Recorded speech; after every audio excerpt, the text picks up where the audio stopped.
دوسری شادی کے تعلق سے دیکھیے، سب سے پہلے میں کچھ قرآن کی آیتیں بھی آپ لوگوں کے سامنے رکھوں گا۔ اچھا، آج میں آپ لوگوں کے سامنے کچھ اہم آیتیں رکھوں گا، پہلے ان آیتوں پر غور کرنا، اس کے بعد انشاءاللہ بات کو آگے بڑھاتے ہیں۔ اللہ تعالیٰ نکاح کے تعلق سے سورہ نور آیت نمبر 32 میں کیا فرماتے ہیں؟ وَأَنكِحُوا الْأَيَامَ مِنكُمْ وَالصَّالِحِينَ مِنْ عِبَادِكُمْ وَإِمَائِكُمْ إِنْ يَكُونُوا فُقَرَاءَ يُغْنِيهِمُ اللَّهُ مِنْ فَضْلِهِ وَاللَّهُ وَاسِعٌ عَلِيمٌ۔ اس کا ترجمہ کیا ہے؟ تم میں سے جو مرد عورت بے نکاح کے ہوں ان کا نکاح کر دو، اور اپنے نیک بخت غلاموں اور لونڈیوں کا بھی، اگر وہ مفلس بھی ہوں گے تو اللہ تعالیٰ انہیں اپنے فضل سے غنی بنا دے گا۔ یعنی اللہ کا یہ حکم ہے کہ کوئی بغیر نکاح کے نہ رہے، چاہے کسی کا شوہر انتقال ہو گیا ہو یا کسی کی بیوی انتقال ہو گئی ہو، کوئی بغیر نکاح کے نہ رہے، نکاح میں رہو۔ اور کیا ہے کہ اگر تم غریب بھی ہو تو اللہ تعالیٰ نکاح کے ذریعے سے تمہیں غنی بنا دے گا، مالدار بنا دے گا، اللہ برکت دے گا۔ پہلی آیت۔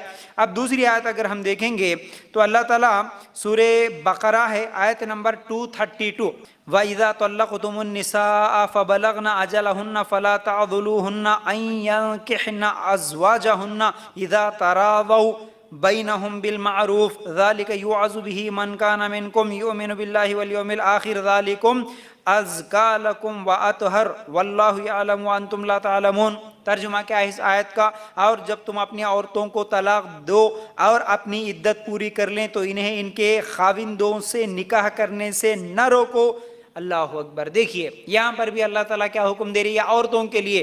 اگر کسی کا طلاق ہو گیا، اگر وہ عورت دوسرا نکاح کرنا چاہتی ہے تو اسے مت روکو، اسے بھی دوسرا نکاح کرنے دو، ٹھیک ہے؟ پھر اسی طرح اب ہم سورہ نساء کی آیت نمبر 3 اگر دیکھیں گے، اللہ تعالیٰ اس میں فرماتے ہیں وَإِنْ خِفْتُمْ أَلَّا تُقْسِطُوا فِي الْيَتَامَى فَانكِحُوا مَا طَابَ لَكُم مِّنَ النِّسَاءِ مَثْنَىٰ وَثُلَاثَ وَرُبَاعَ۔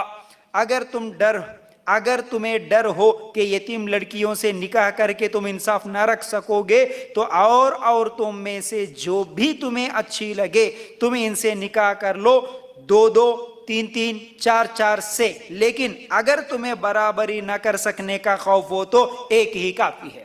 دیکھیے اب میں آپ لوگوں کے سامنے 3 آیتیں رکھ دیا، ان آیتوں کا ترجمے پر اگر ہم غور کریں گے، پہلی آیت میں اللہ تعالیٰ حکم دے رہے ہر مرد ہر عورت نکاح کے ساتھ ہی رہے، بغیر نکاح کے نہ رہے۔ دوسری عورت جو میں سنایا اس کا مفہوم یہ ہوا کہ اللہ تعالیٰ عورتوں کو حکم دے رہے اگر کسی کا طلاق ہو گیا تو وہ بھی نکاح کرنا چاہتی ہے تو اسے مت روکو۔ اسی طرح یہ جو سورہ نساء کی آیت نمبر 3، اس آیت میں اللہ تعالیٰ حکم دے رہے کہ اگر مرد 2 سے 3 سے 4 سے بھی نکاح کر سکتا ہے، لیکن اگر انصاف نہیں کر سکتا تو اس کے لیے کافی ہے۔ مطلب کیا ہوا؟ اصل میں حکم جو ہے، حکم جو مرد کو نکاح کرنے کا ہے وہ 2 3 4 سے ہے، لیکن اگر کوئی کمزور ہے نہیں کر سکتا تو اس کے لیے ہے، یہ رخصتی والا عمل ہے کہ وہ ایک کرے، لیکن اصل میں حکم 2 3 کا ہی ہے۔ اب اللہ کا حکم تو بغیر مصلحت کے نہیں رہتا، سمجھ رہے نا؟ تو اللہ بہتر جانتا ہے، انسان کو پیدا کرنے والا، بنانے والا، خالق و مالک وہی ہے، تو وہ بہتر جانتا ہے ہمارے لیے کیا اچھا کیا برا، اس لیے وہ حکم دیا کہ مرد 2 3 4 نکاح کرے۔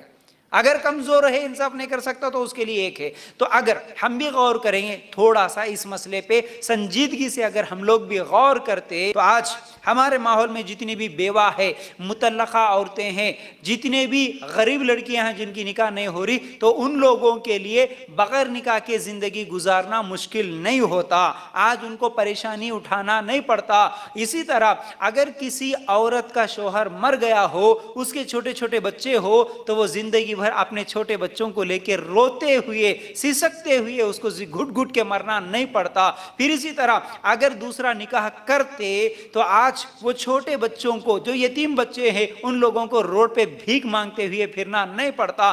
اگر ہر مرد جو بھی طاقت رکھتا ہو اگر وہ دوسرا نکاح کر لیتا تو آج عورتوں کے لیے اپنی شادی کے لیے مسجدوں میں جا کے چندہ اور بھیک مانگنے کی ضرورت نہیں پڑتی۔ اگر آج دوسرا نکاح کرتے تو آج کیا ہوتا کہ کسی کو خودکشی کر کے مرنا نہیں پڑتا۔ اگر آج دوسرا نکاح آسان بنا کے رکھ دیتے تو پھر کسی غریب باپ کو اپنی بچی کے لیے کیا ہے، جہیز کے لیے پیسے جمانا نہیں پڑتا، پریشانی اٹھانا نہیں پڑتا۔ اگر آج دوسرا نکاح کرتے تو کسی عورت کو جس کے 30 40 سال عمر چلے گی،